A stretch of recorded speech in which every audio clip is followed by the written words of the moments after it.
창세기 43장. 기근이 더욱 심해졌다. 이집트에서 가져온 식량이 다 떨어지자 그들의 아버지가 말했다. 다시 가서 식량을 조금 더 구해오너라. 유다가 말했다. 그 사람이 우리에게 엄히 경고하면서 말하기를 너희 아우를 데려오지 않으면 너희는 내 얼굴을 볼 수 없을 것이다 라고 했습니다. 아버지께서 아우를 우리와 함께 가도록 내주시면 우리가 내려가서 아버지께 식량을 구해오겠습니다. 하지만 아버지께서 그렇게 하지 않겠다고 하시면 우리는 가지 않겠습니다. 간다고 한들 무슨 소용이 있겠습니까? 그 사람이 우리에게 너희 아우를 데려오지 않으면 너희는 내 얼굴을 볼 수 없을 것이다 하고 말했으니 말입니다. 이스라엘이 말했다. 너희는 어찌하여 내 인생을 이토록 고달프게 하느냐? 도대체 어쩌자고 또 다른 아우가 있다는 말을 했느냐? 그들이 말했다. 그 사람이 우리를 심하게 다그치며 너희 아버지는 살아 계시느냐? 너희에게 또 다른 아우가 있느냐? 하고 우리 가족에 대해 꼬치꼬치 깨묻기에 그렇다고 대답한 것입니다. 그 사람이 너희 아우를 이리로 데려오너라 하고 말할 줄 우리가 어찌 알았겠습니까? 유다가 아버지 이스라엘에게 재촉했다. 제가 책임질 테니 그 아이를 보내주십시오. 우리가 곧 떠나야겠습니다. 우리가 가지 않으면 우리 가족 모두가 굶어 죽게 됩니다. 우리도 아버지도 우리 자녀도 다 죽게 될 것입니다. 그 아이의 안전을 제가 모두 책임지겠습니다. 그 아이의 생명과 제 생명을 맞바꾸겠습니다. 제가 그 아이를 무사히 데려오지 않으면 제가 죄인이 되어 모든 죄를 달게 받겠습니다. 우리가 이렇게 꾸물거리지 않고 갔더라면 벌써 2번은 다녀왔을 것입니다. 아버지 이스라엘이 마지못해 응했다. 정 그렇게 해야 한다면 이렇게 하여라. 이 땅에서 나는 가장 좋은 토산물을 너희 자루에 넣어가서 그 사람에게 선물로 드리거라. 향유와 꿀, 향료와 향수, 유향나무 열매와 감복숭아도 얼마든지 가져가거라. 돈도 넉넉히 챙겨서 너희 자루에 담겨있던 액수의 2배를 가져가거라. 분명히 착오가 있었을 것이다. 너희 아우를 데리고 출발하여라. 그 사람에게 다시 가거라. 너희들이 그 사람 앞에 설 때 강하신 하나님이 은혜를 베푸셔서 그 사람이 너희의 다른 형제와 베냐민을 함께 돌려보내주면 더없이 좋겠구나. 내게는 이제 남은 게 하나도 없다. 다 잃어버렸다. 그들은 선물을 마련하고 돈을 2배로 챙겨서 베냐민을 데리고 갔다. 그들은 지체하지 않고 이집트로 가서 요셉을 만났다. 그들이 베냐민을 데려온 것을 보고 요셉이 자기 집 관리인에게 말했다. 이 사람들을 집으로 데려가서 편히 쉬게 해 주어라. 짐승을 잡고 식사를 준비하여라. 내가 그들과 점심을 함께 할 것이다. 관리인은 요셉이 말한 대로 그들을 집 안으로 데리고 들어갔다. 그들은 안내를 받아 요셉의 집으로 들어가면서 불안에 휩싸여 생각했다. 그 돈 때문이야. 그 사람은 우리가 처음 이곳으로 내려왔을 때 그 돈을 가지고 도망쳤다고 생각하는 거다. 이제 그가 원하는 곳에서 우리를 붙잡았으니 우리를 종으로 삼고 우리의 나귀를 몰수하려는 거야. 그래서 그들은 요셉의 집 관리인에게 다가가 그 집 문 앞에서 말했다. 주인님, 들어보십시오. 저희는 지난번에 식량을 사러 여기에 내려왔던 사람들입니다. 집으로 돌아가던 날 밤에 자루를 열어보니 자루에 저희 돈이 들어있었습니다. 저희가 지불한 액수 그대로였습니다. 저희가 그 돈을 고스란히 가져왔고 추가로 식량을 살 돈도 많이 가져왔습니다. 누가 저희 자루 속에 돈을 넣어 두었는지 저희는 모르겠습니다. 관리인이 말했다. 모든 것이 잘 되었으니 걱정하지 마십시오. 여러분의 하나님, 여러분 아버지의 하나님께서 여러분에게 덤으로 주신 것이 분명합니다. 나는 이미 여러분의 돈을 다 받았습니다. 그러고는 시므온을 데려와 그들에게 넘겨주었다. 관리인은 그들을 요셉의 집으로 데리고 들어가서 발 씻을 물을 주고 그들의 나귀에게 먹이를 주며 그들을 편히 쉬게 해 주었다. 형제들은 요셉과 함께 식사할 것이라는 말을 듣고 정오에 그가 나타나기를 기다리며 가져온 선물을 펼쳐놓았다. 요셉이 집에 오자 그들은 가져온 선물을 그 앞에 내놓고 정중히 머리 숙여 절했다. 요셉이 그들을 맞이하며 말했다. 전에 너희가 말한 연로하신 너희 아버지는 안녕하시냐? 아직도 살아 계시느냐? 그들이 말했다. 예, 주인님의 종인 저희 아버지는 지금도 살아계시고 아주 잘 지내십니다. 그러고는 다시 정중히 머리 숙여 절했다. 그때 요셉이 자기 어머니의 아들, 곧 자기 친동생 베냐민을 알아보고 그들에게 물었다.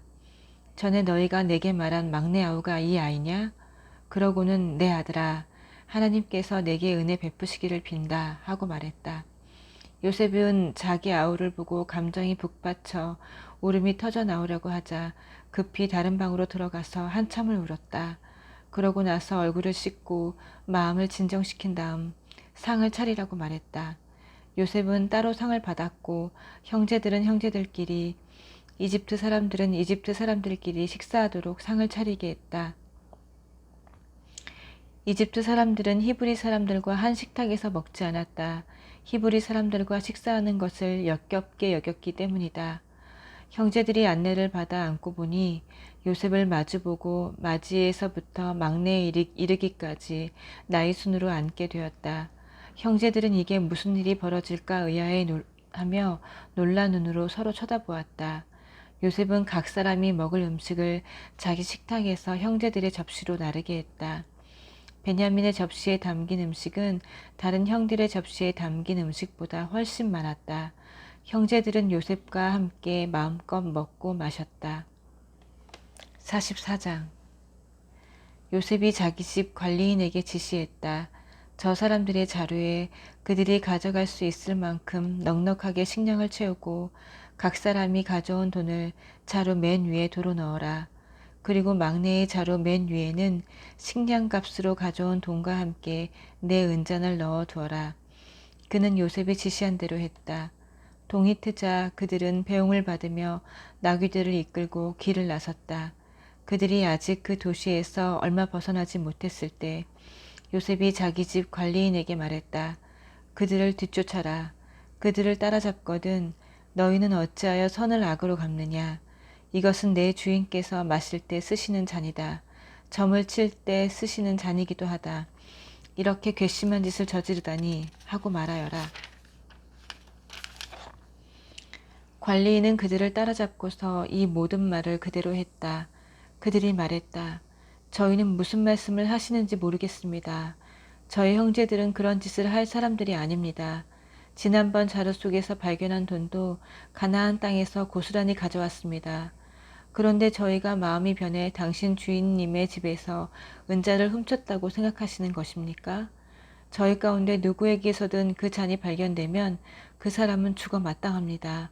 그리고 나머지 형제들도 당신 주인님의 종이 되겠습니다. 관리인이 말했다. 좋다. 그러나 그렇게까지 할 필요는 없다. 잔이 발견되는 자는 내 주인님의 종이 될 것이다. 그러나 나머지 사람들은 죄가 없으니 가도 좋다.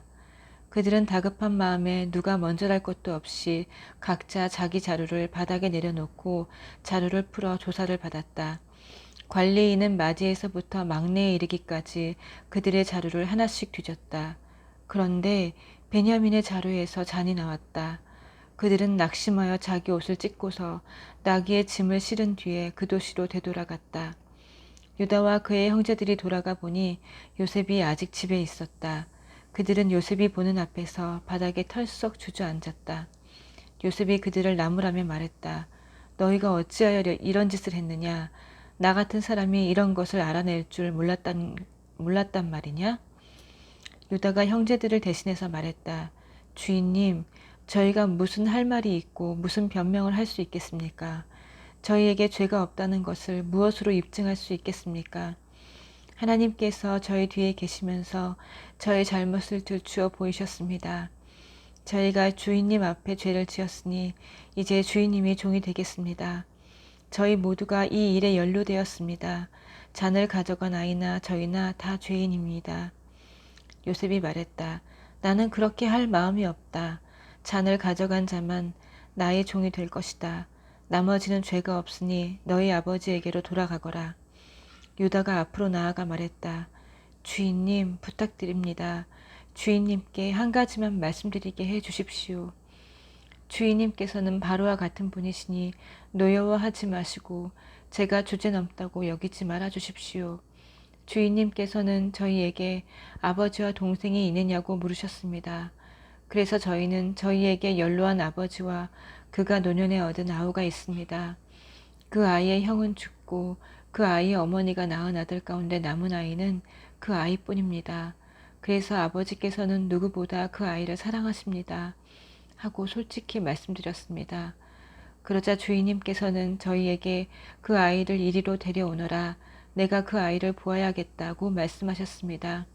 저희는 그럴 수 없다는 뜻으로 그 아이는 아버지를 떠날 수 없습니다. 그 아이가 떠나면 아버지는 돌아가시고 말 것입니다. 하고 말씀드렸습니다. 그러자 주인님께서는 너희 막내 아우를 데려오지 않으면 너희는 나를 보지 못할 것이다. 하고 말씀하셨습니다. 저희는 저희 아버지께 돌아가 주인님께서 저희에게 하신 모든 말씀을 전했습니다.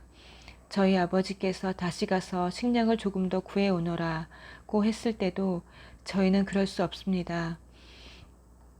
막내 아우가 우리와 함께 가지 않으면 우리는 다시 갈 수 없습니다. 막내 아우가 함께 가지 않으면 우리는 그분을 뵐 수가 없습니다. 하고 단호하게 말씀드렸습니다. 그러자 주인님의 종인 제 아버지는 저희에게 너희도 잘 알다시피 내 아내가 두 아들을 낳았는데 한 아이는 잃어버렸다. 그 아이는 짐승에게 찢겨 죽은 게 틀림없다. 그 후로 나는 그 아이를 한 번도 본 적이 없다. 그런데 이제 너희가 이 아이를 데리고 갔다가 이 아이에게 무슨 일이라도 생기면 너희는 백발이 성성한 채 슬퍼하는 날을 끝내 땅에 묻어야 할 것이다. 하고 말씀하셨습니다. 주인님의 종인 제 아버지에게 이 아이의 목숨은 당신 목숨이나 다름없어서 제가 이 아이 없이 아버지 앞에 나타나면 아버지는 아이가 없어진 것을 아시고 그 자리에서 돌아가시고 말 것입니다. 아버지가 슬픔에 잠겨 돌아가시면 여기 주인님 앞에 주인님의 종으로 서 있는 저희가 그분을 돌아가시게 한 셈이 됩니다. 그뿐 아닙니다. 저는 그 아이를 주인님께 보여드릴 수 있게 해달라고 하면서 제 아버지께 제가 그 아이를 데려오지 않으면 아버지 앞에서 평생 죄인으로 살겠습니다. 하고 다짐했습니다. 그러니 이 아이 대신에 제가 주인님의 종으로 이곳에 머물게 해주십시오. 이 아이는 형제들과 함께 돌아가게 해주십시오. 이 아이가 함께 가지 못하는데 제가 어떻게 아버지께 돌아갈 수 있겠습니까? 제발 제가 돌아가서 아버지가 슬픔에 잠겨 돌아가시는 모습을 보지 않게 해주십시오. 45장. 요셉은 더 이상 자신을 억제할 수 없어 자신의 수행원들에게 물러가라, 다들 물러가라 하고 소리쳤다. 요셉은 자기 곁에 아무도 없게 되자 형제들에게 자신이 누구인지를 밝혔다. 그러나 그의 흐느끼는 소리가 너무도 격해서 이집트 사람들에게까지 들렸다. 그 소식은 곧 바로의 궁에도 전해졌다. 요셉이 자기 형제들에게 말했다. 내가 요셉입니다. 정말 내 아버지께서 아직도 살아계십니까? 그의 형제들은 말문이 막혀 한마디도 할 수 없었다. 그들은 자신들이 보고 들은 것을 믿을 수가 없었다. 요셉이 형제들에게 말했다. 내게 가까이 오십시오. 그들이 가까이 다가갔다. 내가 바로 형님들의 아우 요셉입니다. 형님들이 이집트에 팔아넘긴 그 요셉입니다. 저를 팔아넘겼다고 괴로워하지도 말고 자책하지도 마십시오. 그 일 뒤에는 하나님이 계셨습니다. 하나님께서 나를 형님들보다 앞서 이곳으로 보내셔서 여러 목숨을 구하게 하셨습니다. 이 땅에 흉년이 든 지 2해가 되었지만 앞으로도 5해 동안은 흉년이 계속 들어 밭을 갈지도 못하고 추수도 하지 못하게 될 것입니다. 하나님께서 나를 앞서 보내셔서 이 땅에 살아남은 민족이 있게 하시고 놀라운 구원의 행위로 형님들의 목숨을 구하도록 준비하셨습니다. 보다시피 나를 이곳으로 보낸 것은 형님들이 아니라 하나님이십니다. 하나님께서 나를 바로의 아버지와 같은 자리에 앉히시고 내게 그의 일을 맡기셔서 나를 이집트의 통치자로 세워주셨습니다. 서둘러 아버지께 돌아가십시오. 가서 아버지께 이렇게 전하십시오. 아버지의 아들 요셉이 말씀드립니다. 저는 이집트 온 땅의 주인입니다. 되도록 빨리 이곳으로 오셔서 저와 함께 지내십시오. 아버지께서 저와 가까이 계실 수 있도록 제가 고센 땅에 지낼 곳을 마련해 놓겠습니다. 아버지와 아버지의 아들들과 손자들, 그리고 아버지의 양떼와 소떼와 아버지의 모든 재산을 가지고 오십시오. 제가 그곳에서 아버지를 극진히 모시겠습니다. 앞으로도 흉년이 5해나 더 들 텐데 아버지께 필요한 모든 것을 제가 살펴드리겠습니다. 아버지와 아버지께 딸린 모든 식구를 제가 보살피고 부족한 것이 하나도 없게 해드리겠습니다. 하고 말씀해 주십시오. 나를 보십시오. 내가 내 입으로 형님들에게 이 모든 말을 하는 것을. 형님들은 물론이고 내 아우 베냐민도 직접 보고 있습니다. 내가 이집트에서 차지하고 있는 높은 지위에 대해 아버지께 말씀드리고 형님들이 이곳에서 본 것을 하나도 빠짐없이 말씀드려 주십시오. 하지만 오래 지체하지 말고 서둘러 아버지를 모시고 이곳으로 내려오십시오. 그러고 나서 요셉은 자기 아우 베냐민의 목을 껴안고 울었다. 베냐민도 요셉의 목을 껴안고 울었다. 요셉은 형들과도 한 사람씩 입을 맞추며 부둥켜 안고 울었다. 그제야 형들도 요셉과 이야기를 나눌 수 있게 되었다. 요셉의 형제들이 왔다는 소식이 바로의 궁에 전해졌다. 그 소식을 듣고 바로와 그의 모든 신하가 기뻐했다. 바로가 요셉에게 말했다. 그대의 형제들에게 이렇게 전하시오. 너희 짐을 짐승들의 등에 싣고 가나안으로 가서 너희 아버지와 너희 가족들을 데리고 이곳으로 돌아오너라. 내가 너희를 이집트 땅에서 가장 좋은 땅에 자리 잡고 살게 해주겠다. 너희는 그 땅에서 나는 기름진 것을 먹고 살게 될 것이다. 그들에게 이 말도 전하시오. 나는 너희가 이렇게 하기를 바란다. 너희 아이들과 아내들을 태워올 수 있도록 이집트에서 마차 몇 대를 가져가거라. 마차에 너희 아버지를 모시고 돌아오너라. 이집트 온 땅에 있는 가장 좋은 것이 너희 차지가 될 것이니 아무 걱정 말고 살림살이는 두고 오너라. 이스라엘의 아들들은 바로가 하라는 대로 했다. 요셉은 그들에게 바로가 약속한 대로 마차를 내주었고 돌아가는 길에 먹을 양식도 주었다. 그는 형들에게 새로 만든 옷을 마련해주고 베냐민에게는 은화 300개와 옷 여러 벌을 주었다. 아버지에게는 이집트의 특산물을 실은 나귀 10마리와 오는 길에 먹을 양식으로 곡식과 빵을 실은 또 다른 나귀 10마리를 선물로 보냈다. 요셉은 형제들을 떠나보냈다. 그들이 떠나갈 때 그는 오가는 길에 마음을 편히 하시고 서로 사이좋게 지내십시오 하고 당부했다. 그들은 이집트를 떠나 가나안 땅에 있는 아버지 야곱에게로 돌아갔다. 그들이 말했다. 요셉이 지금까지 살아있습니다. 그는 이집트 온 땅을 다스리는 사람입니다. 야곱은 말문이 막혔다. 그는 자신의 귀를 의심했다. 그러나 요셉이 한 말을 아들들에게서 다 전해 듣고 또 요셉이 자기를 태워오라고 보낸 마차를 보자 그제야 혈색이 돌아왔다. 그들의 아버지 야곱이 기운을 차린 것이다. 이스라엘이 말했다. 내 아들 요셉이 지금까지 살아있다는 말은 충분히 들었다. 그러니 내가 가서 죽기 전에 그 아이를 봐야겠다. 아멘.